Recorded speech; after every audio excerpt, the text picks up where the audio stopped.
see onto you all. You're onto your favorite show on TV, the first of its kind, probably the only type on your screens. It's the Everyday Living TV show, and I'm your host, Amina Adams. And I've got with me in the studio my co-host. I've got Aziza Ishau. Hi, everyone. Saida Ojulari. Hi, you're welcome, everyone. And Sakina Falano Lariwaju. Hello, everybody. Today on the show, we will be discussing the physically impaired, the physically challenged people. I mean, the ones that are visually impaired, they have hearing impairment, they have physical disability, they probably can't walk, and, various forms. And we do have a guest. But before we bring on the guest, let's just talk a little bit more about the physically challenged. How has anyone encountered, just share any experience that you've had with a physically challenged person. I have one, but let's go. Say that. I don't know if I've had a lot of contact, but just opposite the house, there's this Down syndrome school. There's dedicated to kids that have Down syndrome. Yeah, exactly. So I mean, obviously for us, it's the easiest. They're right across the road. Have you visited them ever? Yes, I have. Oh, okay. And it's very. You can never know until you actually have that physical interaction. Yes, because I mean. Yeah, you watch a few movies, you see some people. I actually do have a cousin that's dyslexic, and growing up, his parents just always thought, why isn't he getting it? As in, 1, 2, 3, count it now. What's wrong? Exactly. To 20. And to make it worse, he had the little sister of the world, very mouthy, very intelligent. Exactly. So it was just very odd, She knew so much. She could read. And he was there struggling, and I could not believe it when I was trying to help him read a novel, a little book, and he just kept. He was 8 at the time. And he just kept looking and was okay, one day you can never. So this is Down syndrome. Really I know you are more in the medical field, so you probably have more access to this. As a medical student, we do have occasions to meet these people. We meet the physically challenged, those who are on wheelchairs, and we also meet those kids with visual impairment, hearing impairment. So all sorts, because we're doing our public outing. We go to these places to actually meet them.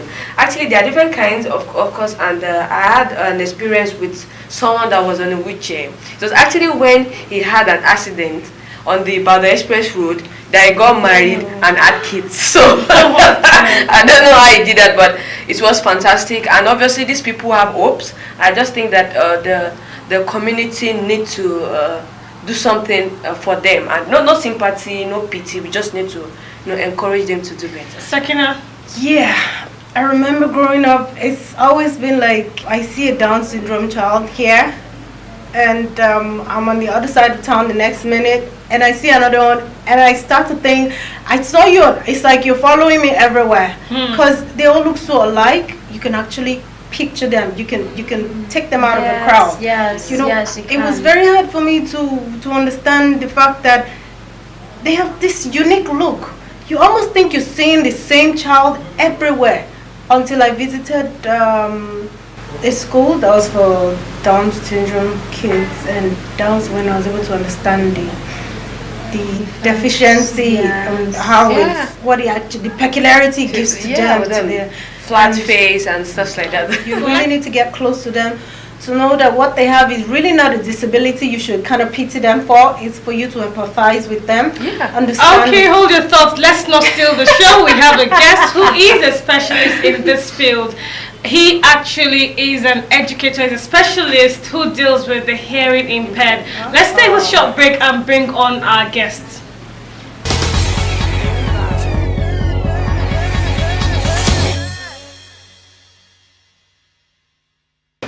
Welcome back. If you're just tuning in, it's your favorite show on TV, the Everyday Living TV show. And I did say that today we will be discussing the physically challenged. And on our guest for today is none other than an expert in the field. His name is Mr. Shomide Makol. Thank you so much. Thank you very much for honoring our invite. He is a specialist. He's an educator of the hearing impaired. That's your specific field. Yeah. So can you just enlighten us? What is all this about?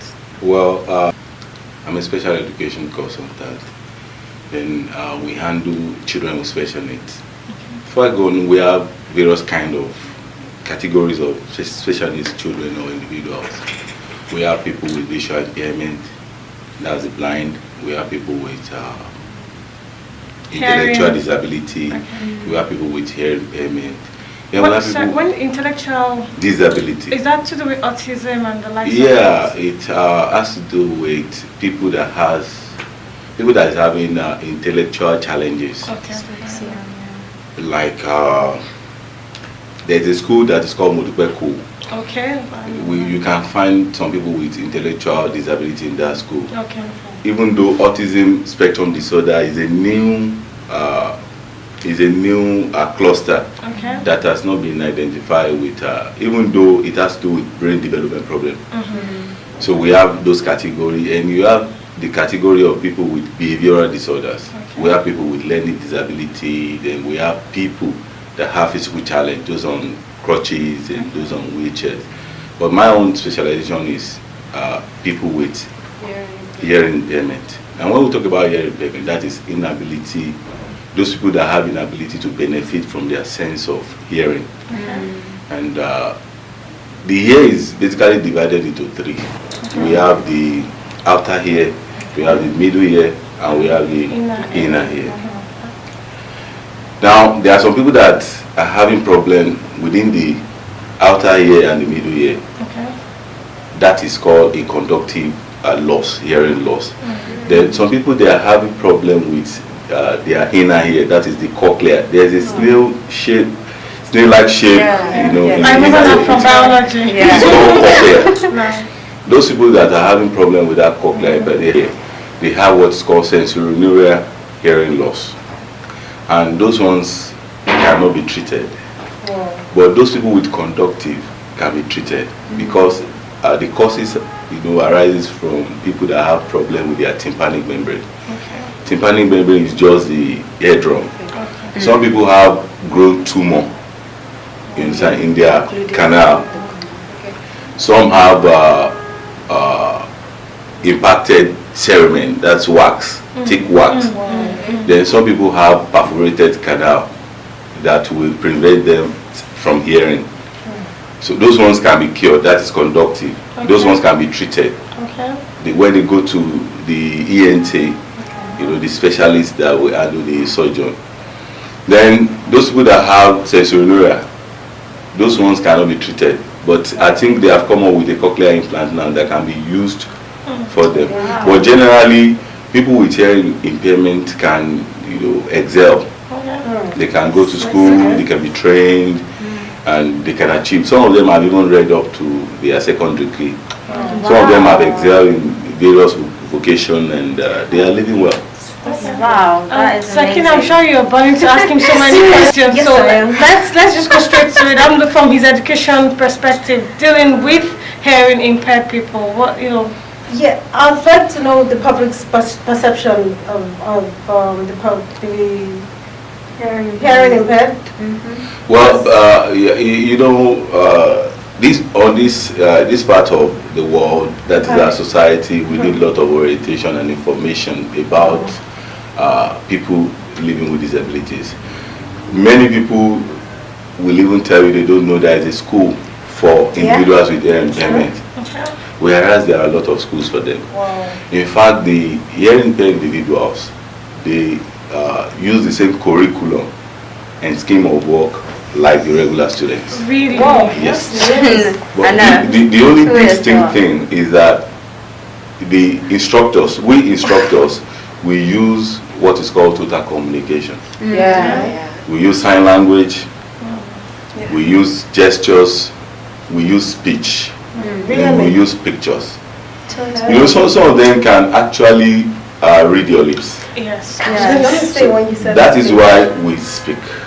That's why we use speech, so that some of them that can read your lips, it will help them in getting the idea quickly. But people that cannot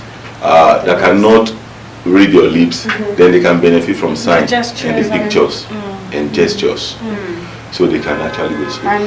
Now, on the part of the people, there are lots of people that have orientation about a bad orientation about them, that they cannot achieve, they cannot excel.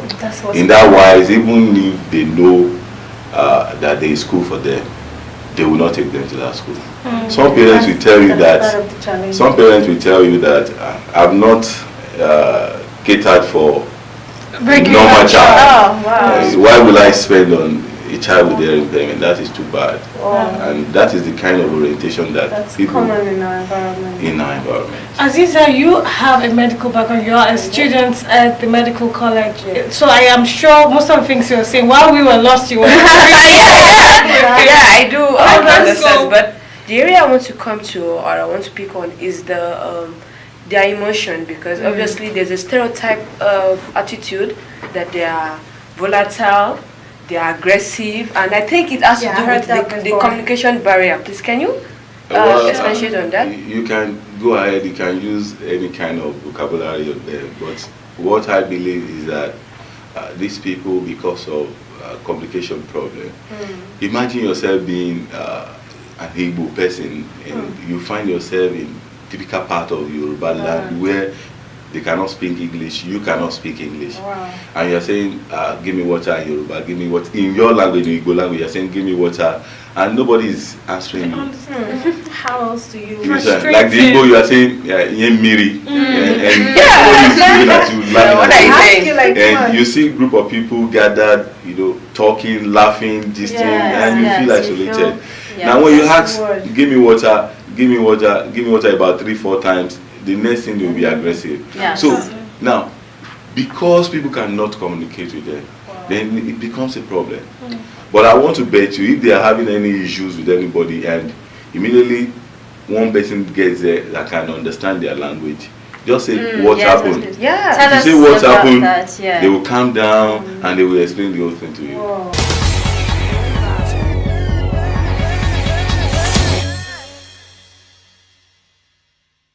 So now on that, I'm very sure you've had some of your own personal experiences with trying to help, dissipate that type of situation. Yes, there was a particular experience. I said I was at Lawancing on a particular day in Surulere, and I saw a conductor and one of my students struggling. Then I got there. I said, "What happened?" He told me he paid 30 naira, and the conductor is refusing to collect. So obviously, I mean, you used sign language. Okay. So I said, "Conductor, what happened?" The conductor said, "I said enter with your 50 naira," and he's the only one trying to pay 30 naira. Imagine the society we are. All the passengers, they supported the conductor. So when I asked, I said, "It is true you said enter with 50 naira, but this person, can he hear you?" Oh, and I said, I didn't even think of that. I said, he cannot hear you. You are right, and he is right as well, because he's used to paying 30 naira. If you had shown him enter with 50 naira, even if you have used local language to tell him, then he will pay the 50 naira, or he will not board your vehicle. And the conductor felt sorry, and he had to even return the 50 naira. But I was happy that I was able to change at least orientation of some group of people at that point in time. So that was one of the experience. And I've seen a lot of experience. Some drivers, when they are on the road, they keep on honking, pam, pum, pam, pum. Now you are supposed to know that this person is not a regular person, because by the time you have pressed your own like 2-3 times, it's not leaving the road. But most people in Nigeria, what they do is, by the time they get close to that person, they just start to abuse. Are you mad? Are you silly? If you want to die, go on. All kinds of things. Those things get these people, it gives them psychological torture. So I have one next thing is, what is there a body or an organization that's actually out there to educate the populace? We need to increase the awareness, because I bet we're all guilty. I can imagine if I honked and no one is replying. I'll get like, what's wrong with this dude? Like, why isn't he moving? What you said to me. And I will give him an expression like, "Come on, are you blind? Can't you see?" So is there an active force that is out there to educate the public? And if not, is there any way for us, like for the population, to be able to pick out those little things or pick those signs? I think there are bodies, but we need more awareness. That's it. We have Nigeria Association of Special Education Teachers. We have a body that's called CODISA. That's Committee for Disabled. Okay. And we have an organization that is called Society for the Handicapped. Those people are actually doing it at their pace. But your program will go a long way in orientating people that they should not take their hearing for granted. Many of us will take our hearing for granted. Yes, we do. Imagine somebody that has been sitting on a device, sitting on a chair, he doesn't know. Except when you structure the teaching and you have to tell the person this is chair. He knows he's sitting on it, but he doesn't know the name. It's cold. Now imagine when that person gets to school, how difficult it would be for teachers. Because an average child of about 2 years is supposed to have stored about 2,500 vocabularies. Wow. That's an average child, a regular child. Yeah. It is only a lucky 6-year-old child that will have stored about 50 vocabularies. That's with the hearing impairment. Yes, a lucky hearing impaired individual will have At you 6 years old. at 6. 50. While a 2-year-old child can store 2,000. 2,500. Wow. Or you don't believe it? 2,500. I I'm allowed know. it's a It's shock. alarming. So It's let me give you a background of that 2,500. A 2-year-old child already knows bed.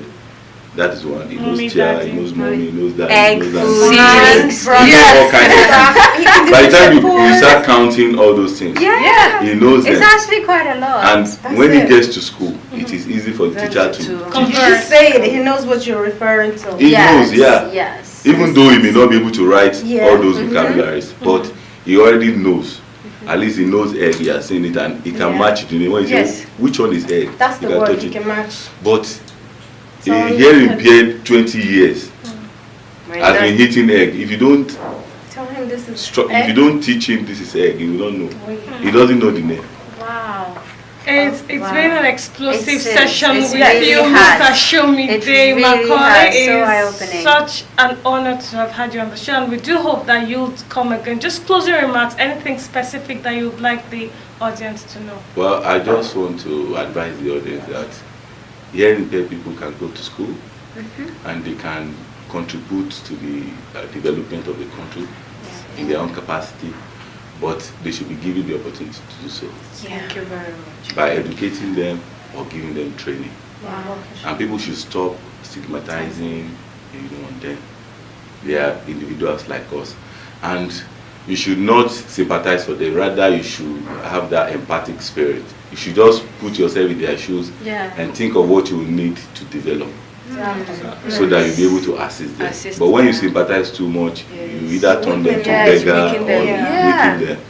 But we have to put on the cloth of empathy and assist them in whatever way you can, so that they can become what they want to become in the future. Thank you so much. I'm such an admirer. Like, you have my heart. Seriously, it would only take a patient person It would. to be able So to be in your I'm occupation. like your biggest fan. Seriously, you really captured me on that. Well, people in our field, we have taken it as our own ministry, and Yes. we are missionaries. Yes, God bless you. And God so bless much. you. Thank you very much. Thank you very much. We invited you and you honored us. It has been exciting, educating, highly inspiring. And I promise you that I will make a change. I'll be more warm towards these people. I do pray and hope that our viewers have learned one or two things and will be implementing as well. We will be calling you again and again and again in the course of the show sometime in the future, and we do hope that you'll honor us. And that's a problem. Thank you very much. God bless you. Peace be unto you. Thank you. Thank you so much. We'll take a short break now. When we come back, we'll continue with the rest of the show. Don't go anywhere.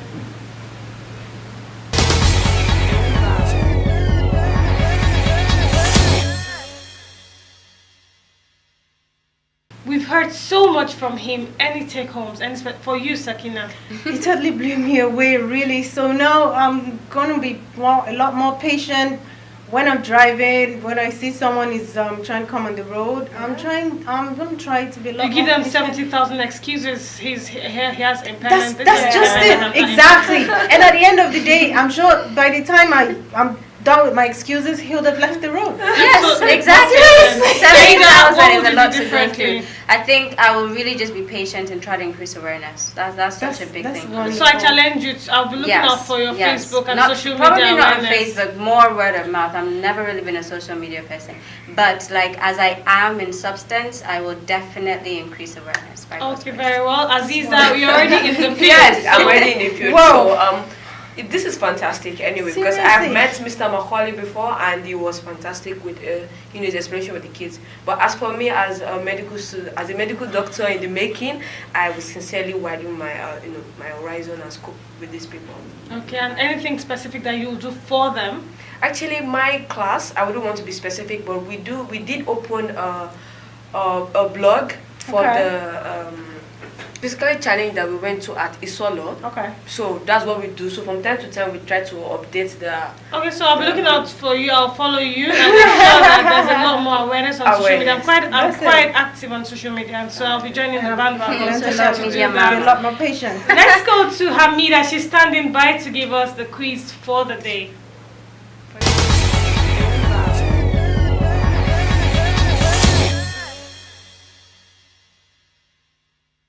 Hi, I'm Hamida Oyebuchi Unwosu, and this is the quiz segment of Everyday Living Show.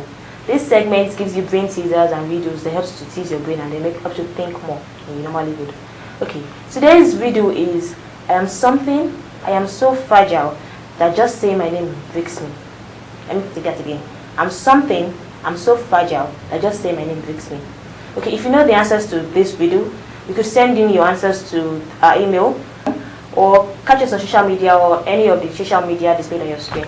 I'm still Hamida. I was to enjoy the rest of the show. Bye.